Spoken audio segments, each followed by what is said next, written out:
MDG TV, une chaîne Wint pour la cause de Christ.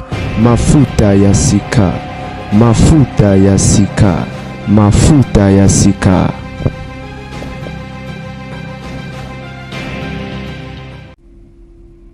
Mbote.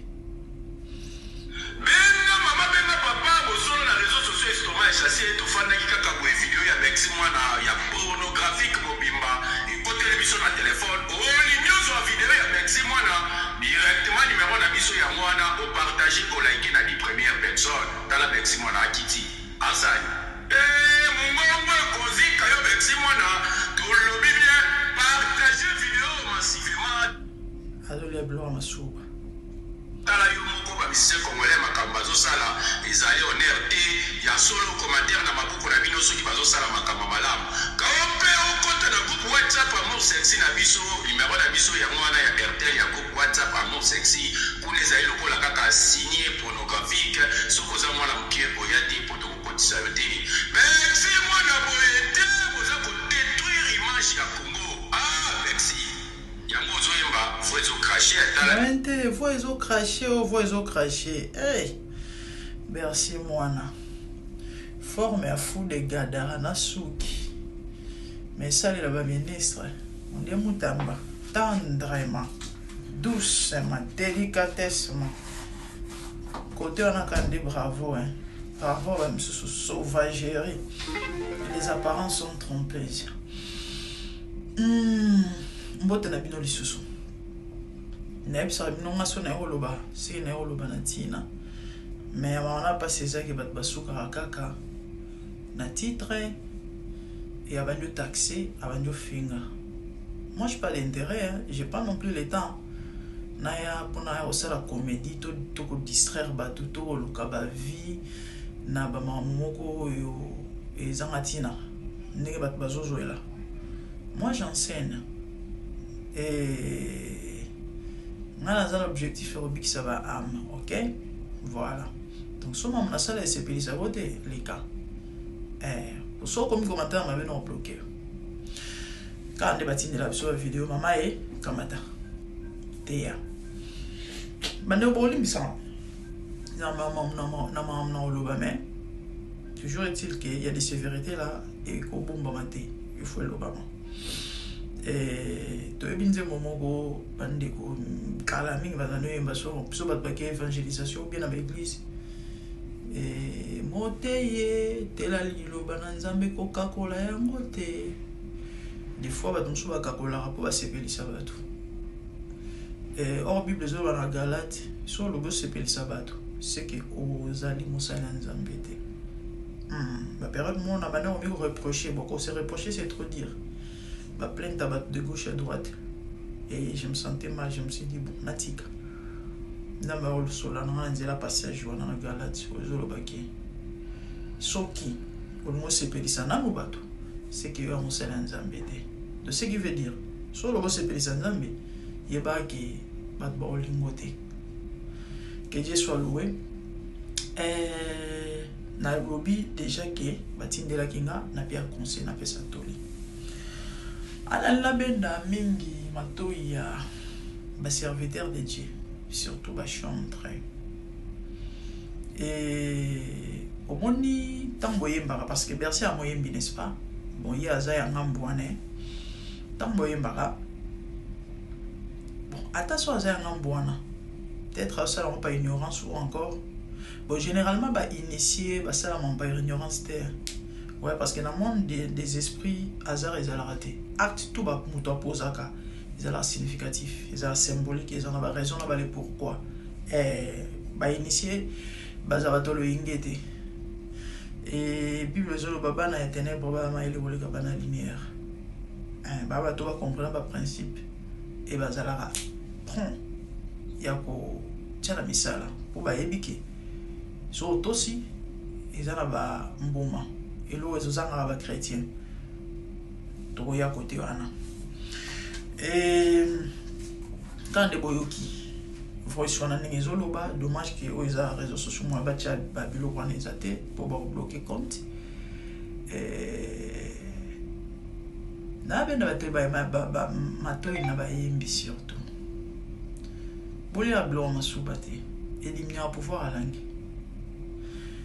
et tant que tu aimes la nzambe tu véhiculer un message tu évangéliser. Vous savez loko esala ke bat babo mwana boyebi ezalaka pouvoir ezana sima ya maloba mutazo bimisa hein puissance ezana sima ya maloba mutazo bimisa ndé mutesi na pouvoir ndé mutesi la ke motema mutesi simbama pe et se rendre na makolo na nzambe.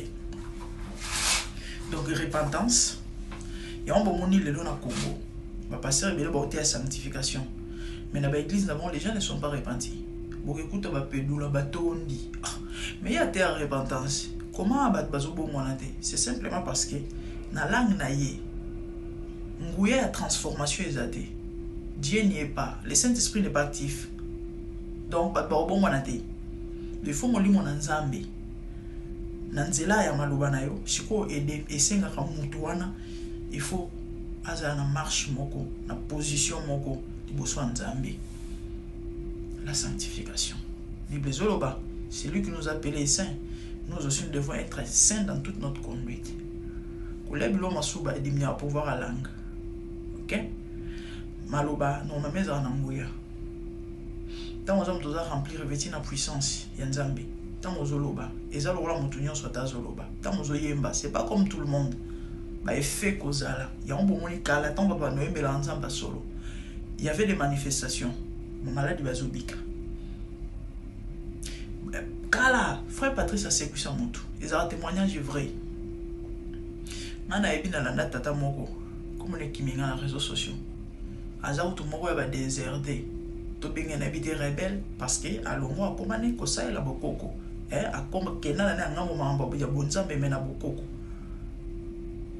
malgré ngambo na yoana a témoigner loko wana parce que après azaï sous d'accord na lolenge to pesa leli to petambo leli ya moto nzambe mais il a reconnu qu'effectivement tata wana bon a sambela pona moto akufa moto alamuka aloba mona témoignage na nzembo na ye diko on akoyaka bref na okota kuna te vitant en fait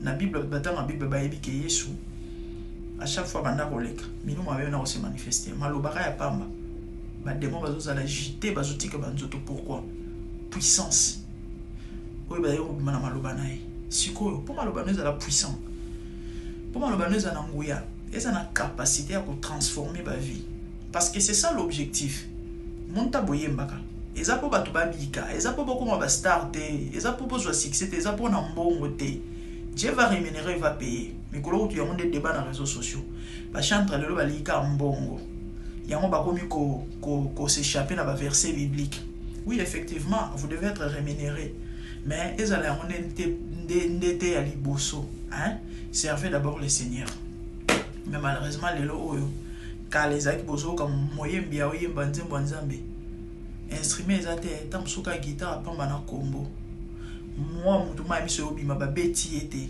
aolela dans les vides bandeko lelo koma mutu azoyembela nzambe tala bato bazoseka bazobina loketo ezobaluka afungula kutu miso azotalo bien esuki wana esili wana et pourtant pour ça nzambe eza bato babika mwana mungongo na yo eza pona gloire nzambe et non pour nous relire biloko masuba ba passer nyonso ba terre abino ke ko sala mambo neza bisumuté sont des sorciers bele basi batiki ni bonzambe ba komena ngambo mususu et neti to bika poto bikisaka kuna peso ko bungi nzela eza pe po bungisa batu musunzela yango moni ba ya ote ya bino ba mambo no ya ote bible précise te eza lisumu te soki bosi bo balane na bino nzamba azo. Vous savez quoi? Une personne qui a l'esprit de Dieu en lui, hein? Tant que ça, l'acte est abominable. L'esprit de Dieu en toi sera attristé. L'esprit de Dieu en toi sera interpellé. Et à quoi interpeller? L'esprit n'a pas ce témoignage dans une fois sur YouTube en passant, très rapidement. Moi, je fais jamais ce genre de pratique. nazana pour se pelisa ote so on dit maté etali yote etalinga etalika yo. On a eu à me faire une fois, pas par n'importe qui, par mon propre mari bien sûr. Kala nalanda maté à tes locaux côté n'était, mais j'ai senti la culpabilité des places natika. Continue.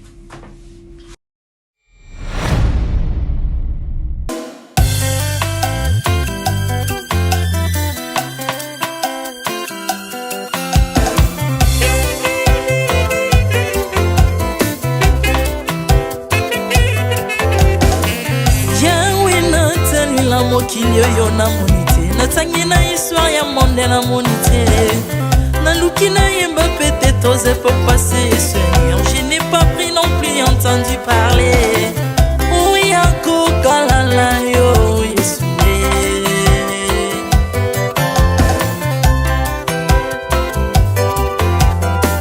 même na domaine ya sorcellerie nationale atana oyo ya international papa na yo kisangwa banzamba mokili yo mokota kufa se kwa lokola yo Yesu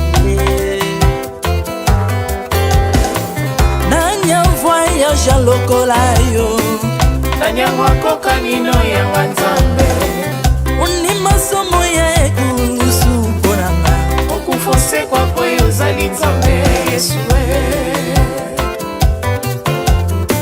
nzambe moneno kitana olata nzoto po yo bikisanga okitana se pozwe esika nanga ofuta nyongo na nzambe nanga Yesu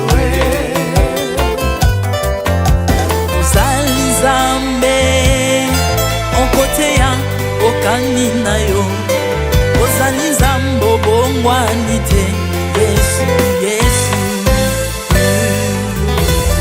ozali nzambe mokotea okani na yo ozali nzambe obongwani te Yesu Yesu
ozali nzambe na bomoi papa ozali nzambe na bomoi yawe ozali konzi oyo esimba bomoi na mpa ozali nzambe oyo abikisa maladi nakokende wapi nzambe soki na yo te likolo evangelo na yo yawe mabele nyotelo na yo ozali nzambe ozali nzambe mokote lokola yo nzambe na ngoya olatike mo bandi na bosantu ozinga bina bangelo bakoyemelaka yo ntongo mpe mopa Artamon tu m'as rendu intouchable Artamon tu m'as rendu invincible Aliwana yo tukomindela santu lisekwa na yo tukominde balongi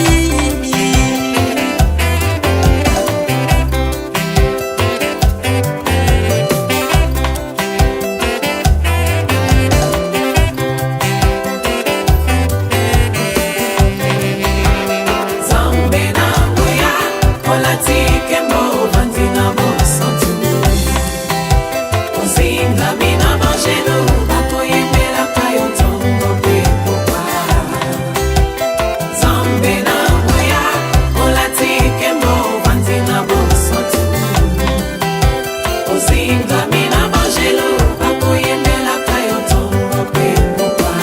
autrefois ngai nazalaki binzo ndoki akolianga lolenga lingi mais par son son na se métamorphosé osimingo sambwe maladi na biso olengo bebi naza toxique grâce à lui.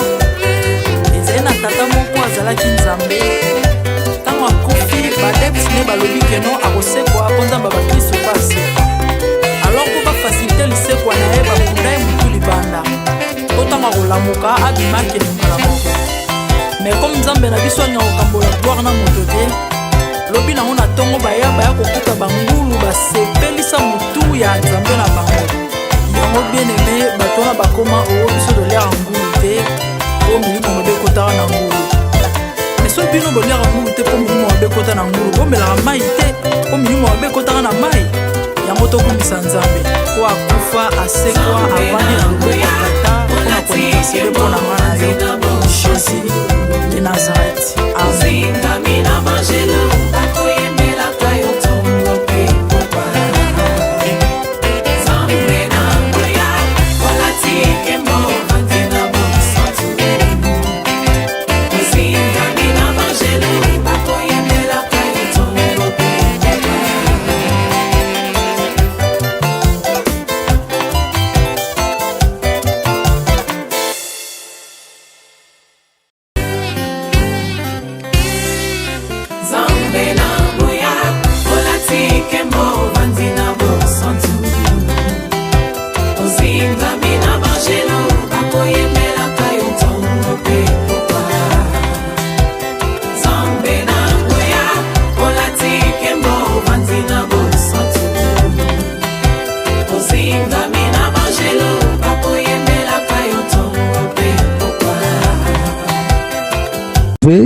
MDG TV, une chaîne Wint pour la cause de Christ.